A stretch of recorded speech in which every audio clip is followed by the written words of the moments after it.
अच्छी पकड़ रखनी पड़ेगी, तभी आप सब्जेक्ट को आप कर सकते हैं। इंटरव्यू है, इंटरव्यू की तैयारियां होती है, आपको मॉक इंटरव्यूज और ये सारी चीज लेनी पड़ती है। तो इन सारों के लिए मेरे से ज़्यादा अब जो सब यंग ऑफिसर्स और यहाँ पर हैं, मैं उनको चाहूँगा कि वो लोग आगे लें। आपके जो प्रश्न हैं, आप हमें फ़ेसबुक अंकिता का और सूरज दोनों के मैंने शेयर किए हुए हैं। हम इसको रिकॉर्ड भी करेंगे और यूट्यूब पे भी डालेंगे। अगर आपके कोई भी प्रश्न हो आगे में, हम लोग जो कहें उसके अलावा भी बहुत सारे होंगे, तो आप हमको जब शेयर करेंगे तो हम लोग आपस में मिल करके उसके अच्छे कुछ मॉडल आंसर्स भी बना करके दे सकते हैं। और आजकल सोशल मीडिया में सारे लोग जुड़े हुए हैं, सूरज है, अंकिता है, दिलसुख है, प्रणव है, everybody is on social media. Sunil Sharma भी हैं। तो सब लोग अगर मिल करके हम करेंगे तो हम वहां से भी आपको कनेक्ट कर लेंगे। सूरज। थैंक यू सर, आपके आशीर्वचनों के लिए बहुत बहुत शुक्रिया। और अब मैं इस क्रम को आगे बढ़ाते हुए मैं चाहूंगा कि आप लोग बारी बारी से अपना संक्षिप्त परिचय दें। परिचय में आप ये जरूर इंक्लूड करें कि आप कौन हैं, कहाँ से हैं, किस बैच के हैं, आपने तैयारी कब शुरू की, आपको प्रेरणा किससे मिली, क्या मुश्किलात का सामना करना पड़ा, कितने अटेम्प्ट में आपने कैसे क्रैक किया और अभी आप कैसा फील कर रहे हैं। कोशिश करें 1 से 1.5 मिनट में इसको रैप अप करने का प्लीज। तो मैं शुरू करूंगा। सबसे पहले मैं सुनील शर्मा, अभी एडिशनल एसपी सुकमा है। सुनील, आपका क्या तजुर्बा रहा, क्या आप शेयर करना चाहेंगे? सुनील अनम्यूट करें अपने को, पहले अनम्यूट करें। सूरज, जी मुझे लगता है कि आप ना इसको कंटिन्यू एक एक को बोलने का टाइम दे जाओ। अगर हम एक एक 1.5 मिनट भी करेंगे ना तो फिर पॉइंट्स छूट जाएंगे। तो 4 मिनट 5 मिनट हर एक जन जो है अपना पॉइंट्स बता करके कंप्लीट करते चले जाए। एक्चुअली सर हमारे पास में कुछ क्वेरीज हैं सर, तो वो क्वेरीज जो है स्टूडेंट्स ने ही पूछी हुई हैं, उनको कवर अप करने के लिए सर फिर हमें थोड़ा टाइम चाहिए होगा सर इसमें। तो अभी ये लोग संक्षिप्त में अपना मोटिवेट करने के लिए लोगों को बता देंगे, उसके बाद सीधे हम लोग क्वेरी टेकअप कर लेंगे सर।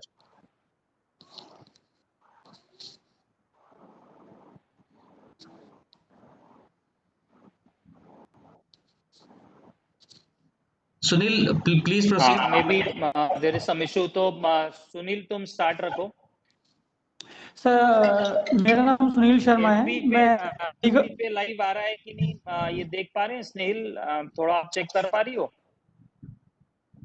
कर पा रही हूँ सर, विजिबल था, अभी विजिबल नहीं है सर। अच्छा, और इनका सूरज के एफबी पे सूरज सर को ही होस्ट बनाया था, तो उनके पास राइट चले गए थे, तो इस वजह से मैडम के अकाउंट से भी लॉग आउट हो गए। अच्छा सूरज, तुम एक तुम्हारे बार पे मेरा हो अकाउंट रहा चेक है? करो स्नेहिल। जी सर। सुनील मेरे अकाउंट पे आ रहा है लाइव, आप देख पा रहे हो? सूरज सर के अकाउंट से दिख रहा है सर अभी लाइव। हाँ ठीक ओके, दैट्स है गुड। सुनील, प्लीज प्लीज ठीक है, प्रोसीड। तो अंकिता के लिए एक इशू होगा। अंकिता का भी अकाउंट लिंक सूरज कोशिश करो कि उससे भी लाइव हो सकता है क्या? सर मैं सूरज सर का लिंक शेयर कर देती हूँ अपने अकाउंट से। नहीं, वो तो सबको शेयर है ही है सूरज का लिंक। हाँ तो सर, एक्चुअली उससे नहीं हो पा रहा था, तो होस्ट। फिर मैंने तुम्हारा लिंक भी डाला था। जी सर। तो वो कर लें।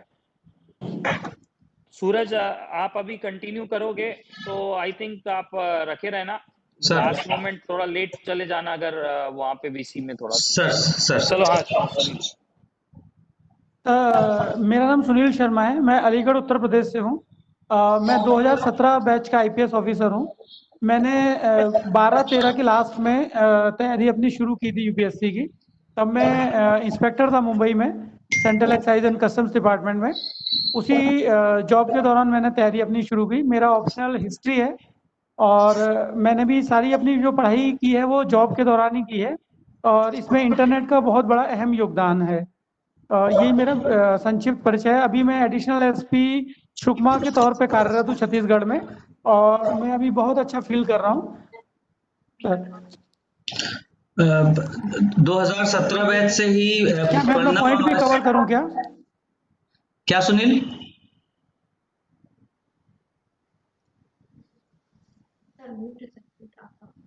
कर लो। रोल ऑफ इंटरनेट का पॉइंट कवर करूं अभी? अभी परिचय पे रखो, फिर एक कर लो, साथ कर लो। से सर। मुझे जो इस वेबिनार में पॉइंट दिया गया है वह है role of internet in UPSC preparation. तो मैं आपको बताना चाहता हूं कि पूरी यूपीएससी की तैयारी के दौरान मेरी तैयारी मुंबई में और हुई है, और इस दौरान दिल्ली जाने का मेरे को मौका नहीं मिला क्योंकि मैं सर्विसेज में था। तो मैंने इंटरनेट से ही अपनी अधिकतर पढ़ाई जो मैक्सिमम की है सारी इंटरनेट के माध्यम से की है। इसमें मैं आपको बताना चाहता हूँ कि इंटरनेट पे यूट्यूब डेमोक्रेटाइजेशन ऑफ नॉलेज और इंफॉर्मेशन के लिए इंटरनेट का बहुत अहम रोल रहा है। इसमें 4-5 साइट्स के मैं नाम लेना चाहता हूँ। जैसे यूट्यूब एक सोशल मीडिया चैनल है। यूट्यूब के माध्यम से आप अपने ऑप्शनल की भी वीडियोस देख सकते हैं। साथ ही साथ आप अपने जनरल स्टडीज का जो भी चारों पेपर्स हैं उनके अलग अलग टॉपिक्स की भी वीडियोस आप देख सकते हैं। साथ ही इसके अलावा murnal.org एक साइट है जिसमें मृणाल सर ने इकोनॉमी के वीडियोस डाले हैं, हिस्ट्री के वीडियोस वहाँ पे हैं प्रतीक सर के, ज्योग्राफी के वीडियोस हैं murnal.org पे, और साथ ही साथ वहाँ पे पॉलिटी आर्ट एंड कल्चर के भी वीडियोस हैं murnal.org पे। इसके अलावा इनसाइट्स ऑन इंडिया और iasbaba.com ये 2 वेबसाइट्स भी हैं जहाँ पे आप डेली आंसर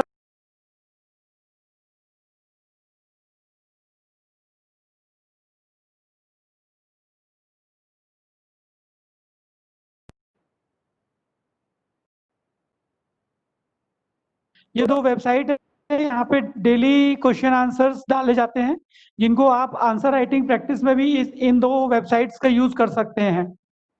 इसके अलावा एक अभी बहुत पावरफुल चैनल इंटरनेट पे उभरा है जिसको हम टेलीग्राम जैसे ही व्हाट्सएप है इसी प्रकार टेलीग्राम भी एक सोशल मीडिया ऐप है। इसके माध्यम से सोशल मीडिया ऐप है। टेलीग्राम पे वेरियस चैनल्स हैं। उन चैनल्स की लिस्ट मैं सूरज सर के माध्यम से बाद में शेयर कर देता हूँ। टेलीग्राम के चैनल्स पे आपको वेरियस स्टडी मटेरियल्स, बहुत सारे कोचिंग्स के वीडियो जो ओपन प्लेटफॉर्म पे अवेलेबल हैं। साथ ही साथ टेलीग्राम पे आपको अधिकतर टेस्ट पेपर्स वहाँ पे उपलब्ध हैं, और वेरियस जो बुक्स है ई बुक फॉर्मेट में वहाँ पे आपको उपलब्ध हैं।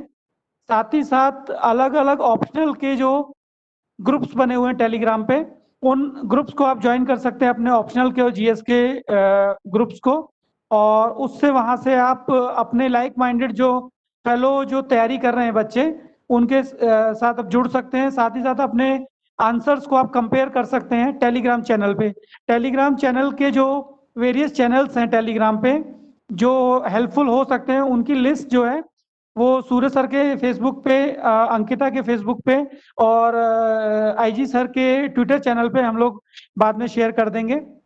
इसके अलावा ज्योग्राफी यदि आपकी कमजोर है जीएस पेपर 1 में तो pmfias.org करके वेबसाइट है, pmfias.org, ये pmfias.org करके वेबसाइट है। इस पे आप जाएंगे तो ज्योग्राफी को इन लोगों ने बहुत अच्छे नोट्स बनाए हुए हैं, साथ ही साथ फ्रीली अवेलेबल है, और इसमें आप वीडियोस भी देख सकते हैं। साथ ही साथ उनके ज्योग्राफी के रिलेटेड क्वेश्चंस को आप देख सकते हैं। इसके अलावा विकिपीडिया पे भी आप अलग अलग स्टेट्स का, जैसे ज्योग्राफी में ही अलग अलग स्टेट्स में कौन कौन से नेशनल पार्क हैं, कौन कौन सी रिवर्स हैं, कौन कौन सी ट्राइब्स हैं, कौन कौन से सोशल कस्टम्स हैं, प्रोग्राम्स हैं जो वहाँ पे मनाए जाते हैं, फेस्टिवल्स हैं जो वहाँ पे हैं, वो आप विकिपीडिया पे भी सर्च कर सकते हैं। सुनील, मैं साथ ही इंटरप्ट साथ करूंगा। विकिपीडिया पे कोई भी टॉपिक को आप देख सकते हैं। ये रोल ऑफ इंटरनेट है यूपीएससी की तैयारी में। इसमें लास्ट में अपनी बात कंक्लूड करते हुए यूट्यूब के बारे में फिर से थोड़ा सा एम्फेसाइज करूंगा। यूट्यूब पे आप अपने सुनील, ऑप्शनल के एक बारे में मिनट जो भी इंटरप्ट आपका करूंगा ऑप्शनल मैं है आपको। उसको सुनील, सर्च में टाइप करें। साथ ही साथ उसके आगे यूपीएससी लेक्चर जब लिखेंगे तो वहां पे आपको यूजीसी नेट के बहुत सारे लेक्चर्स अपने सुनील, ऑप्शनल से संबंधित आपको फ्रीली अवेलेबल हैं वहाँ पे। तो यदि जो भी कोई नया तैयारी कर रहा है वो अपने ऑप्शनल के बारे में बेसिक नॉलेज इकट्ठी करना चाहता है कोचिंग ज्वाइन करने से पहले, तो मेरी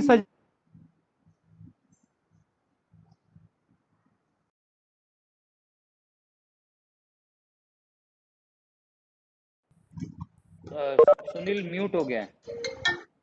हाँ सॉरी, सुनील रिपीट करता हूँ थोड़ा सा सुनील सर। सुनील, थोड़ा इंपॉर्टेंट पॉइंट है, थोड़ा सा मतलब सुनना भी है। इसमें 10 से 12 का हमारा सेशन मैं देख रहा हूँ, ऐसा तो नहीं 12 बजे ऑटोमेटिकली एंड हो जाएगा? मतलब जो यदि पहले से हमने टाइम, शेड्यूल बुक किया है निशित ने, वो 10 से 12 का दिख रहा है, तो 12 बजे ऑटोमेटिकली एंड तो नहीं हो जाएगा? ये स्नेहिल आपको उस निशित से नहीं टच सर। में रख के करना होगा। स्नेहिल, आप सुन पा रहे हैं? Yes sir, yes sir. हाँ, निशित से एक बार कोऑर्डिनेट कर लीजिए प्लीज। हाँ सुनील, प्लीज कैरी ऑन। हाँ, मैं रोल ऑफ इंटरनेट पे मेरा टॉपिक चल रहा था, उसमें मैं एम्फेसाइज कर रहा हूँ यूट्यूब की इम्पोर्टेंस को। यूट्यूब में जो भी लोग कोई भी ऑप्शनल अपना सेलेक्ट कर रहे हैं, जो भी नए अभ्यर्थी हैं यहाँ, खासकर काफी नए लोग जो जुड़े हुए हैं, जो अभी अभी तैयारी शुरू करना चाह रहे हैं, उनके फायदे के लिए मैं बताना चाहता हूँ। मैं भी ऐसी तैयारी शुरू किया था। आप यूट्यूब पे टाइप करिए, सर्च में अपना ऑप्शनल का नाम टाइप करिए, जो भी आपका ऑप्शनल है, जैसे मेरा हिस्ट्री था। उसके आगे यूपीएससी लेक्चर्स करके आप लिखेंगे, तो वहां पे आपको यूजीसी नेट के बहुत सारे लेक्चर्स, और खासकर इग्नू और स्वयं जो माध्यम है, उसमें बहुत अच्छे जो वर्ड अपने इंडिया के सबसे फेमस जो प्रोफेसर हैं उस सब्जेक्ट के, उनके लेक्चर्स आपको फ्रीली अवेलेबल हैं। इसमें आपको एक भी पैसा नहीं लग रहा है, आपको खाली इंटरनेट कनेक्टिविटी आपकी होनी चाहिए। तो आप अपने जो भी आपका ऑप्शन है, उसके बहुत सारे वीडियोस वहां से देख सकते हैं। तो एक कोचिंग या सेल्फ स्टडी स्टार्ट करने से पहले आपको एक बेसिक अंडरस्टैंडिंग अपने ऑप्शनल की बन जाएगी। साथ ही साथ मृणाल के जो लेक्चर्स हैं, हिंदी माध्यम के जो अभ्यर्थी हैं उनके लिए खासकर मृणाल के जो वीडियोस हैं, इकोनॉमी के, ज्योग्राफी के, हिस्ट्री के, आर्ट एंड कल्चर के, बायोडाइवर्सिटी के और आंसर राइटिंग के, ये यूट्यूब पे अवेलेबल है, फ्रीली अवेलेबल है। इसमें कोई भी खर्चा नहीं है, कोई भी इसको ज्वाइनिंग फीस नहीं है।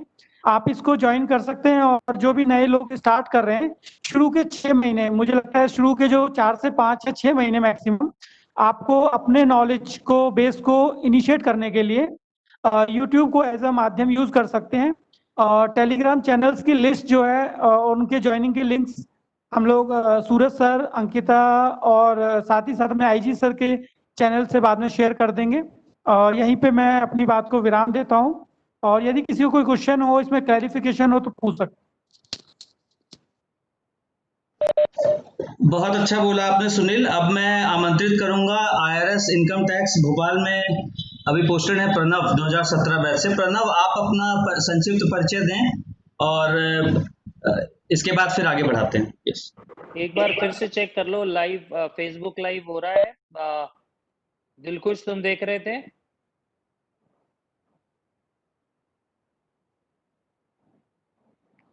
सूरज के इसमें फेसबुक लाइव दिख रहा है क्या?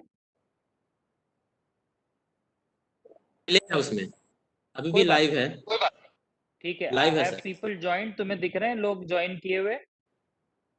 यस सर, उसमें कमेंट्स वगैरह भी आ रहे हैं सर। 16 ओके, जो पीपल ज्वाइन कमेंट, ऑलरेडी। हाँ, तो कमेंट्स आ रहे हो लाल, तो उसको नोट करते रहो। We can yes sir. Pick them up later, है ना? Okay sir, okay sir. Suraj, आप ट्वीट कर दो कि जो आप ही का जो फेसबुक है उसी पे वो दिख रही है पूरा सारा, है ना, अंकिता वाले इसमें के बजाय में। ठीक है प्रणव, यू कैन स्टार्ट। नमस्कार, मैं प्रणव खक्कर। मैं अभी आईआरएस हूँ और अभी भोपाल में पोस्टेड हूँ। मैंने 5वां अटेम्प्ट था जिसमें क्लियर किया, तो उसमें मेरा प्रीलिम्स हमेशा क्लियर होता रहा, लेकिन मैंने 3 ही क्लियर किया, 3 बार इंटरव्यू दिया, और उसमें से 2 बार मेरा रह गया, एक बार 10 और 14 नंबर से, और आखिरी हो गया। मैं एक चीज कहना चाहूँगी कि आपको यूपीएससी में सबसे इम्पोर्टेंट है ये जानना कि यूपीएससी चाहता क्या है। तो उसके लिए आपको 3 चीजों को अच्छे से देखना है। सबसे पहले यूपीएससी सिलेबस, प्रीलिम्स का और मेंस का। हालांकि प्रीलिम्स का सिलेबस बहुत ज्यादा जेनरिक है, तो उतना हेल्पफुल नहीं है, लेकिन स्टिल दोनों को आपको सिलेबस देखना है, आपको प्रीवियस ईयर्स क्वेश्चन पेपर्स देखना है। उसके बाद मेंस के लिए, अब इससे आपको आइडिया तो लगेगा कि क्या सिलेबस है और यूपीएससी क्या पूछता है। उसकी अगली कड़ी है क्या चाहता है का जो लास्ट पार्ट है कि आपको उसमें क्या देना है। तो प्रीलिम्स के तो आंसर्स एमसीक्यू होते हैं, मेंस में आपको ये स्टार्टिंग से ही क्लियर होना चाहिए कि ये सिलेबस, ये क्वेश्चंस और उसका मोटा मोटी इस प्रकार से आंसर लिखा जाता है। तो इसके लिए आप जो टॉपर्स है उनकी लिखी हुई कॉपीज जो है उसको भी देख लीजिए। ये मैं इसलिए कह रहा हूं क्योंकि यूपीएससी में सबसे ज्यादा दिक्कत प्रिपरेशन में ये होती है कि हम गुमराह हो जाते हैं, क्योंकि अभी इतने सोर्सेस है ऑनलाइन ऑफलाइन दोनों, कि हम होता ये है कि 10 चीजें पढ़नी है तो उसमें से हम 4 चीजें 10 बार अलग अलग सोर्सेस से पढ़ते हैं और 6 चीजें पढ़ना रह जाता है। या फिर हम मेंस के सिर्फ क्वेश्चन देख के हमको लगता है कि इसका आंसर कुछ अलग तरीके से लिखना है और फिर हमारी प्रिपरेशन सही दिशा में नहीं होती है। तो आप एक बार स्टार्टिंग में अच्छे से देख ले और कंटिन्यूअसली इसको देखते रहे, सिलेबस, क्वेश्चंस और उसके मॉडल आंसर्स।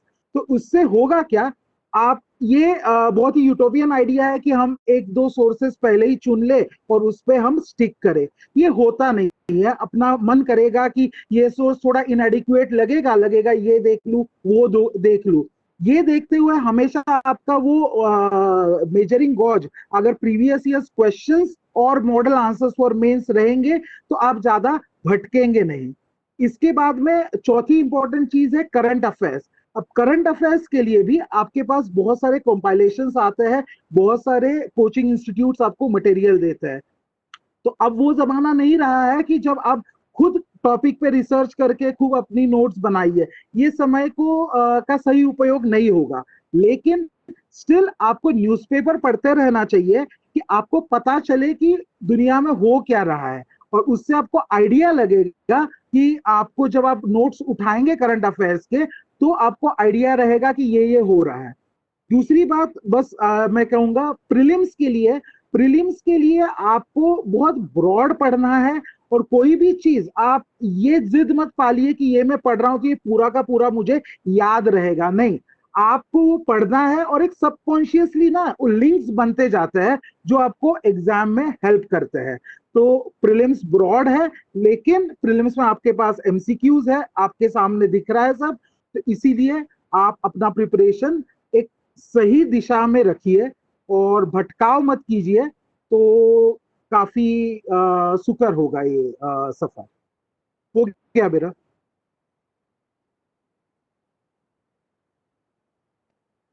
कौन लेगा? मुझे लगा ये मुझे लगा अभी के सूरज लिए आप ठीक आगे, है। प्रणव के बाद कोई और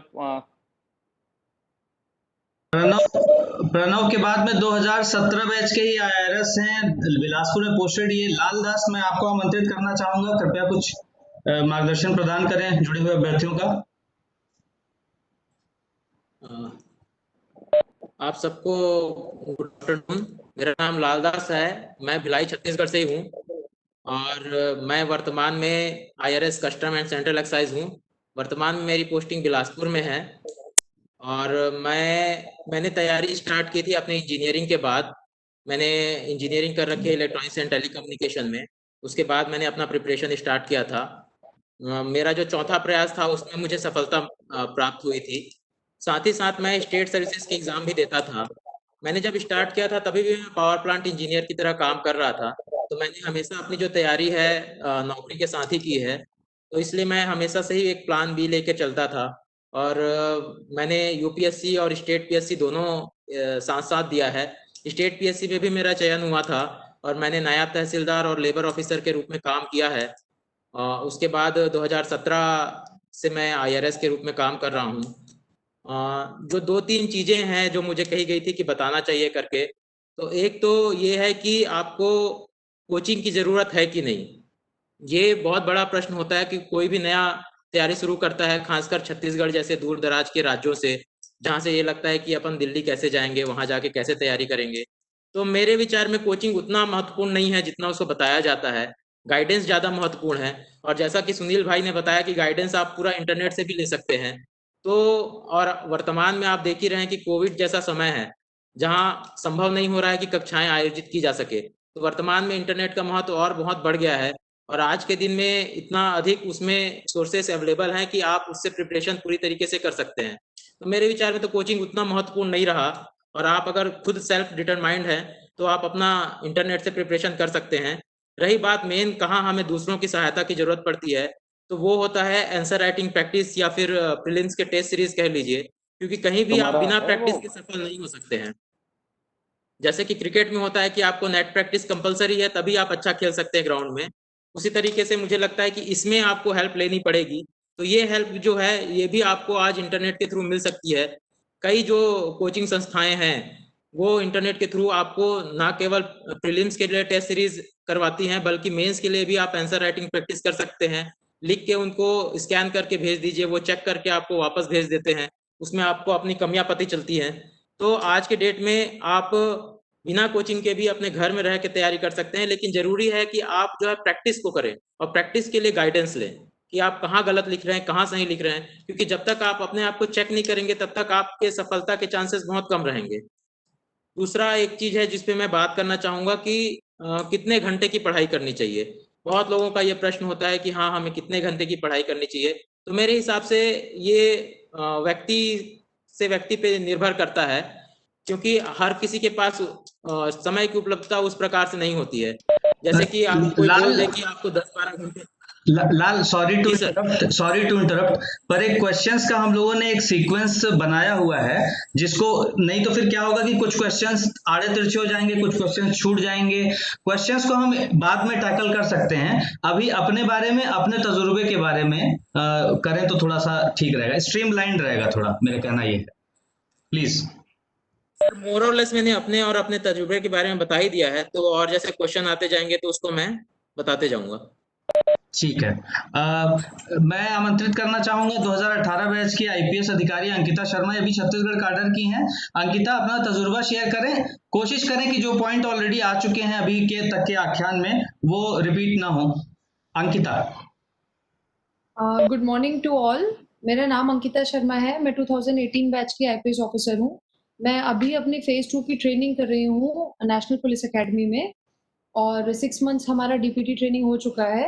मैंने 2014 में प्रिपरेशन स्टार्ट की थी, और मैं मैरिज के बाद मेरा सिलेक्शन हुआ इसमें। तो मुझे ऐसा लगता है कि सबसे ज़्यादा ज़रूरी इस एग्ज़ाम के लिए डेडिकेशन है, और आप अपने आप पे अपना भरोसा बनाए रखें, सबसे ज़्यादा ज़रूरी वो है। और लोग जनरली ये बात पूछते हैं कि आप कैसे मोटिवेटेड रहते हैं, आप डीमोटिवेट होते हैं फिर मोटिवेट होते हैं। तो मैं बस एक बात आप लोगों से कहना चाहूँगी कि मोटिवेशन इंटरनल होता है, आप उसको बनाए रखें तो आप कुछ भी आपके लिए नामुमकिन नहीं होगा। और जो जनरल क्वेश्चंस है सर, अगर वो जैसे-जैसे क्वेश्चंस आप देंगे वैसे लेंगे तो बेहतर रहेगा, अगर आप कहें तो। बिल्कुल ठीक कहा अंकिता, अपने पे भरोसा आप बनाए क्या रखना। कहना चाह रही हो अंकिता? आपका एक्सपीरियंस क्या कहता है? मुझे लगता है उसको कर लो, फिर जनरल क्वेश्चन ले लेंगे। How sir how did you 2014 में आप की तो क्या आपने कोई चैलेंज फेस किया? आपकी शादी हो गई थी, उसके बाद you have done this, so how do you find, how could you take out time? मुझे लगता है वो थोड़ा बहुत लोगों को बताएंगे ना, काफी सारे ऐसे लोग भी होते हैं और आपके जैसे कई सारे लोग होते हैं जिनको रहता है, तो वो भी थोड़ा सा बोलिए। सर जब जिस अटेम्प्ट में मेरा सिलेक्शन हुआ तो वो पोस्ट मैरिज मेरा सिलेक्शन हुआ। मैं अपार्ट फ्रॉम जो घर की जो ड्यूटीज होती हैं, जो करना होता है, उनके अलावा मैं अपना स्लॉट बना लेती थी। तो प्रीलिम्स के वक्त मैं प्रीलिम्स पे ही फोकस करती थी, और मेंस के वक्त मेंस पे, क्योंकि एक अटेम्प्ट में मेरा प्रीलिम्स नहीं हुआ था। तो मुझे ऐसा लगता था कि वो मेरा बिगेस्ट हर्डल है, और आंसर राइटिंग मेरा बेहतर था जैसी मुझे उम्मीद थी। तो प्रीलिम्स के लिए जो था वो मैं प्रीलिम्स के वक्त 2-3 मंथ्स जो भी पढ़ना होता था वो करती थी, जो ऑनलाइन सोर्सेज होते थे, और मैं प्रिंट वाला फॉर्म में करती थी। और एक बात मैं कहना चाहूंगी कि आप सबसे ज़्यादा जो पास्ट ईयर के क्वेश्चन पेपर्स हैं प्लस जो क्वेश्चन पेपर्स मार्केट में होते हैं, उनकी ज़्यादा से ज़्यादा करें, वो बहुत इंपॉर्टेंट होता है। और हम एक गलती बहुत करते हैं कि हम सारे क्वेश्चंस को सॉल्व करते हैं, लेकिन हम सिर्फ ये देखते हैं हमारे मार्क्स कितने हैं, उसके बाद हम बंद कर देते हैं। I think that's the biggest mistake. आपको एक-एक क्वेश्चन को देखना चाहिए, उस टाइम लिमिट में अपने क्वेश्चंस को अटेम्प्ट कीजिए, फिर उनके सॉल्यूशन देखिए, क्योंकि वहां से आपको अन्य चीजें भी पता चलती है। एक क्वेश्चन के 3-4 और भी चीजें जो उसके बारे में जानकारी होती है वो आपको पता चलती है, तो वो चेक कीजिए। प्लस आप जब कोई भी क्वेश्चन को सॉल्व करते हैं तो ये बात थोड़ा ध्यान में रखिए, प्रीलिम्स के तौर पे बता रही हूँ, कि ये क्वेश्चन आपको कितना आता है। तो अगर ये क्वेश्चन आप 100% श्योर वाले हो तो अपना कोई साइन बना लो, या 100%, 50%, 75%, या मैंने तुक्के में मारा। और जब आप अपना आंसर टैली करते हो एंड में, तो इस चीज को क्रॉस चेक कीजिए कि मेरे 100% वाले कितने करेक्ट हो रहे हैं और मेरा तुक्का कितना करेक्ट हो रहा है, या फिर ये मुझे लगा था कि ये 2 ऑप्शन में से कोई एक होना चाहिए और उसमें से मैं चूज करूँ तो वो कितना करेक्ट हो रहा है। क्योंकि जब आप एग्जाम के टाइम पे जाएंगे, आप पे ज्यादा प्रेशर होगा। तो ये सारी चीजें जो एक्सरसाइज आप you will do while preparing the questions और अटेम्प्टिंग द आंसर्स, तो उस वक्त सबकॉन्शियसली आपके माइंड में आ जाएगी। तो ये बात इसमें मैं कहना चाहूंगी। मैं ये कहना चाहूंगा कि जो आप कह रही हो उसमें एक बहुत इंपॉर्टेंट चीज अंकिता ने बताई। बेसिकली आपको ये देखना है कि जो हमारे हम लोग जो प्रीलिम्स अटेम्प्ट कर रहे हैं, तो हमारे जो गलती हो गए, जो हमने रॉन्ग कर लिए हैं, उसको आप रेड गोला कर दीजिए, कोई भी आइडेंटिफाई कर लीजिए। And you should read. जो आपने कहा ना कि भाई मेरे इतने हो गए और आप बंद कर देते हो प्रश्न पत्र को, उसको करना नहीं है। You should read, you should understand कि मेरी क्या अंडरस्टैंडिंग गलती हो गई, क्या मैंने, जो आप सोल्यूशन भी देखते हैं, तो मैंने क्या गलत किया, मैं कैसे इसको करें, और उसी तरह के अगर फिर आप अटेम्प्ट करिए और आपका इम्प्रूवमेंट आपको देखना पड़ेगा। जैसे हम इस तरह की एग्जाम्स में देखते हैं, इंपॉर्टेंट है कि आप धीरे धीरे आपके लेवल को आपको बढ़ाना चाहिए। जो अंकिता कह रही है कि भाई मैंने तुक्के में मार दिया, लेकिन या मुझे समझ रहा था, लेकिन ये 2 जो लास्ट के थे, क्योंकि 4 में से आप कई बार 2 पर आ जाते हो, यार ये 2 सही है, लेकिन आपकी अंडरस्टैंडिंग, मतलब वो टिक लिस्ट क्वेश्चंस ऐसे यूपीएससी बनाते हैं कि आपको पता रहता है कि ये दोनों में से कोई है, लेकिन आप गलत पे कई बार टिक कर जाते हैं, तो उसको आइडेंटिफाई करना है। जैसा सर ने कहा, मैं उस पर ही थोड़ा एक और पॉइंट ऐड करना चाहूंगी कि जब टुवर्ड्स द एंड आप अपने आंसर पेपर को एनालाइज करेंगे, तो ये बात भी देखिए कि आप किस सेक्शन के क्वेश्चन को ज्यादा गलत कर रहे हैं। क्या आप हिस्ट्री ज्यादा गलत कर रहे हैं, या फिर आप ज्योग्राफी ज्यादा गलत कर रहे हैं, या फिर आप पॉलिटी ज्यादा गलत कर रहे हैं। तो आपको उससे ये समझ आ जाएगा कि या तो उस पर्टिकुलर चीज को आपने सही तरीके से पढ़ा नहीं है, या फिर आपने बिटवीन द लाइन्स उसको ध्यान नहीं दिया है, या फिर आपको उसमें ज्यादा पढ़ने की जरूरत है, या फिर आपको अपना सोर्स चेंज करने की जरूरत है। तो उस एस्पेक्ट को और थोड़ा ज्यादा ध्यान दें कि आपकी किस सब्जेक्ट में गलतियां ज्यादा हो रही हैं, इस चीज को जरा फोकस करें। और मेंस के लिए मैं ये कहना चाहूंगी कि आंसर राइटिंग में आपको, जब आप न्यूज़पेपर पढ़ते हैं, मेरे हिसाब से आप न्यूज़पेपर, ठीक है, अदर सोर्सेज आप जो पढ़ते हैं ऑनलाइन वाले, उससे आप नॉर्मल जानकारी तो हासिल कर सकते हैं, you can get knowledge through that. But एक जो पैटर्न होता है आंसर लिखने का प्लस ऐसे लिखने का, वो आप एडिटोरियल के थ्रू मिलता है।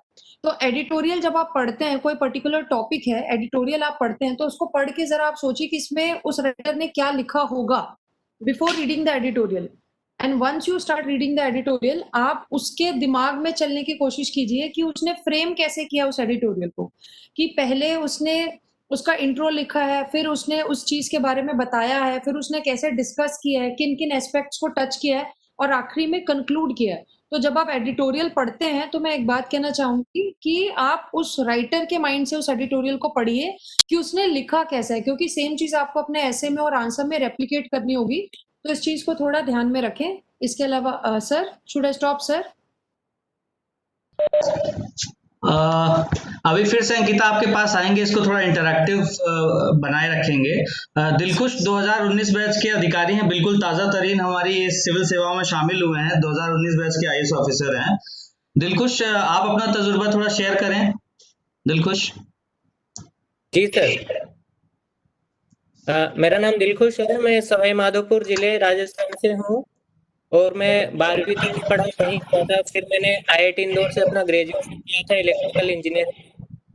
तो फाइनल ईयर में थोड़ा सा डायलेमा था कि प्लेसमेंट ले लें या फिर आईएएस की तैयारी करें या आईएएस की तैयारी करें। तो इस पे काफ़ी डेलिब्रेशन डिस्कशन सीनियर से काफ़ी गाइडेंस लिया। कुछ लोग थे आईएएस में जो हमारे सीनियर्स थे ऑलरेडी, तो उनसे हमने पूछा कि सर आपका क्या कहना है इस बारे में। कुछ आईएएस थे, रिलेटिव्स थे, उनसे भी पूछा कि आपका क्या कहना है। तो इन सब का एक क्रक्स निकला कि पहले आप एक बार सिविल सेवा का तैयारी कर लें, क्योंकि बीटेक हैं, आईआईटी से हैं, तो कोई जॉब तो आपको मिल ही जाएगा बैक हैंड में। तो एक बार इसका तैयारी आप कर लें। तो मैंने स्टार्ट किया तैयारी 2015 जून 2015 पास आउट हूँ। तो मैंने फर्स्ट अटेम्प्ट में फॉरेस्ट सर्विस और सिविल सर्विस दोनों का इंटरव्यू दिया था, लेकिन फाइनल सिलेक्शन मेरा कुछ ही मार्क्स से नहीं हुआ था। फिर जनरली होता क्या है कि हम कभी ऐसा सोच लेते हैं कि अरे प्रीलिम्स तो हमारा हो ही जाएगा, आईआईटी से हैं, सीसेट तो हमारा हो ही जाएगा, तो चीज़ों को हम लाइट लेने लगते हैं। तो 2017 वाले अटेम्प्ट में मेरा प्रीलिम्स रहा था 0.17 नंबर से। 0.17 नंबर कुछ बड़ा नंबर है नहीं, और वो भी सीसेट में। तो उस अटेम्प्ट ने मेरे को बहुत कुछ सिखाया कि हर एक चीज़ को, हर छोटी सी चीज़ को इग्नोर नहीं करना चाहिए। फिर ये मेरा थर्ड अटेम्प्ट था 2018 वाला, तो इसमें मैंने ऑप्शनल भी चेंज किया था। एक टाइम मेरे को मिल गया था अपनी तैयारी को इंट्रोस्पेक्ट करने का कि मैं कहाँ लैग कर रहा हूँ, कहाँ मेरे मार्क्स कम आ रहे हैं, कहाँ मैं बढ़ा सकता हूँ। तो उस टाइम में मैंने ज्योग्राफी से हिंदी लिटरेचर अपना ऑप्शनल बदला और 4-5 महीने हिंदी लिटरेचर पढ़ा, और ये मेरा थर्ड अटेम्प्ट में आईएएस में सिलेक्शन हुआ। अभी मैं दिल्ली में पोस्टेड हूँ, एज ए एसडीएम में काम कर रहा हूँ। तो एक बेसिक चीज़ जो मेरे को लगी, क्योंकि यूपीएससी के लिए विभिन्न विभिन्न बैकग्राउंड से लोग आते हैं, कुछ टेक्निकल आते हैं, कुछ अलग बैकग्राउंड से आते हैं। तो एक बेसिक स्टोरी हम कैसे बनाएं, तो स्टार्टिंग के 2 महीने मेरा केवल फोकस था न्यूज़पेपर और एनसीईआरटी, क्योंकि होता क्या है कि हमको लैंग्वेज का नहीं आइडिया होता है कि कैसी लैंग्वेज में हमको आंसर लिखना होता है, जनरल स्टडीज का लैंग्वेज कैसा होता है, कंसेप्ट्स कैसे क्लियर होते हैं। तो एक बेसिक बस ये था कि एनसीईआरटी पे 2 महीने लगातार फोकस था, उससे बेसिक कंसेप्ट्स क्लियर हुए, लैंग्वेज का पता चला कि किस टाइप की लैंग्वेज हम आंसर्स में लिख सकते हैं, और एक जो नींव खड़ी होती है वो नींव एक तैयार हो गई थी। फिर मैंने स्टैंडर्ड बुक्स पढ़ना स्टार्ट किया। बाकी क्वेश्चंस का आंसर सर मैं बाद में करता रहूंगा। Thank you Dilkhush. अब चूंकि सभी के संक्षिप्त परिचय हो चुके हैं, तो अभी तक जो अभ्यर्थी हमें विभिन्न माध्यमों से कुछ कुछ प्रश्न भेजते रहते हैं, उन प्रश्नों को टेकअप करते हैं। सबसे पहले एक जो नया अभ्यर्थी होता है, जो यूपीएससी की तैयारी करना शुरू करता है या करना चाहता है, उसके बड़े ही स्वाभाविक प्रश्न होते हैं, जैसे कि कहाँ से शुरू करें। तो इस बारे में कहाँ से शुरू करें, इस बारे में प्रकाश डालने के लिए मैं अंकिता को एक बार इनवाइट करना चाहूंगा। अंकिता, आप बताएं कि एक नए अभ्यर्थी को कहाँ से शुरू करना चाहिए। सर मुझे जैसा पर्सनली लगता है, लोग मोस्टली ये क्वेश्चन करते हैं कि दिल्ली जाके तैयारी करना जरूरी है क्या, या फिर हम खुद से भी कर सकते हैं। तो इस पे मैं आपको 2 पॉइंट ऑफ व्यू बताना चाहूंगी। एक, आप जिस भी जगह से हैं, बिफोर अगर आप ये सोचें कि मैं दिल्ली जाऊंगा, तो उसके पहले आप जिस भी जगह से हैं, वहाँ जो भी आपकी कोई भी कोचिंग इंस्टीट्यूट होगी, छोटी बड़ी वो मायने नहीं रखता, हिंदी इंग्लिश जो भी है, आप उसमें जाके कुछ एक बेसिक आप 3-4-5-6 महीना जाएंगे तो आपको एक आइडिया लग जाएगा कि एक बेस बन जाएगा आपका कि ये सब्जेक्ट्स हैं, ऐसे ऐसे पढ़ना होता है। और फिर जब दिल्ली जाएंगे तो आई थिंक आपका बेस ज्यादा स्ट्रॉन्गर रहेगा, क्योंकि मेरे साथ ये ऐसा हुआ, मेरी फैमिली में या मेरे फ्रेंड्स में कोई भी पहले कभी सेलेक्ट नहीं हुआ था, तो मेरे पास कोई गाइड करने के लिए था नहीं। तो ऑल्दो मैं इंग्लिश मीडियम से मैंने एग्जाम दिया, पर मुझे किसी ने सजेस्ट किया तो यहाँ पे जब जाने से पहले 5-6 मंथ्स पहले आप कोचिंग इंस्टीट्यूट ज्वाइन कर दो, ताकि आपको एक अंदाजा लग जाएगा। तो वो मैंने किया था, और आई थिंक उसकी वजह से मेरा बहुत अच्छा बेस बना था। और दूसरा पॉइंट ऑफ व्यू ये है कि अगर आपके पास कोई जानकार है, तो आप उनसे जो भी बुक्स के सोर्सेस हैं, जो स्टैंडर्ड बुक्स होती हैं, उनको आप खुद से पढ़ना शुरू कीजिए। और एक रीडिंग में किसी को कुछ समझ नहीं आता, तो 2-3 बार जब आप पढ़ेंगे, आप उसके साथ फैमिलियर हो जाएंगे उन चीजों के साथ, और तब आप अपनी तैयारी वैसे शुरू कर सकते हैं। सर आईजी सर, मैं एक प्रश्न सर आपसे पूछना चाहूंगा सबके बेनिफिट के लिए। सर ये प्रश्न हमेशा प्रासंगिक रहा है, भले ही अभी सिलेबस काफी चेंज होते रहते हैं 5-5 वर्ष में। सर लोग पूछते हैं अमूमन कि कैसे पढ़ें, रोज कितना घंटा पढ़ें, और कितने समय में यूपीएससी एग्जाम की तैयारी की जा सकती है, क्या इसके लिए 1 वर्ष पर्याप्त है, 2 वर्ष पर्याप्त है? इस तरह के प्रश्न बहुत सारे अभ्यर्थियों के रहते हैं। सर इस बारे में आपका क्या कहना है? मेरा ये मानना है कि बेसिकली आप अगर प्रीलिम्स की तैयारी करना चाह रहे हैं, तो जैसे मान लीजिए आपने अपना कोई भी ग्रेजुएशन कंप्लीट किया, जैसे ही आपने अपना ग्रेजुएशन कंप्लीट किया, लोग तो उसके पहले कर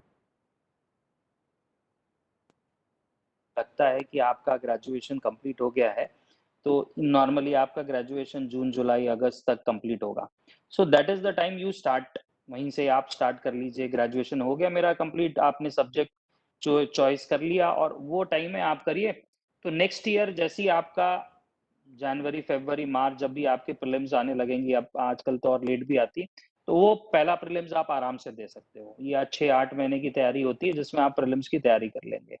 अब रही बात कि कई बार ऐसा होता है कि भाई प्रीलिम्स पहले बार में लोग पास हो जाते हैं, फिर देन दे हैव एन वो कि अब मुझे कैसे क्या करना है। तो जो अंकिता ने कहा कि इनिशियल जब आप स्टार्ट करें, आपने सब्जेक्ट लिया प्रीलिम्स के लिए तैयारी, आपने पहले ये दिमाग लगा लो, पढ़ लो, देखिए कि क्या मेरा मेंस का क्या सब्जेक्ट मैं ले सकता हूँ या ले सकती हूँ, और उसी के अनुसार आप पहले थोड़ा मेंस का थोड़ा थोड़ा पढ़ते रहिए। मेन आपका थ्रस्ट आपका प्रीलिम्स होना चाहिए। आपने प्रीलिम्स जैसी एग्जाम दे दिया, आप फिर मेंस की तैयारी करने लग जाइए, जनरल स्टडीज की तैयारी करने लग जाइए, सब्जेक्ट की तैयारी कर लीजिए। एंड मुझे लगता है कि वो पहले जो अटेम्प्ट अगर मान लीजिए आप पास भी जाते हैं, तो that will be a very good attempt for you to give that exam, mains exams as well.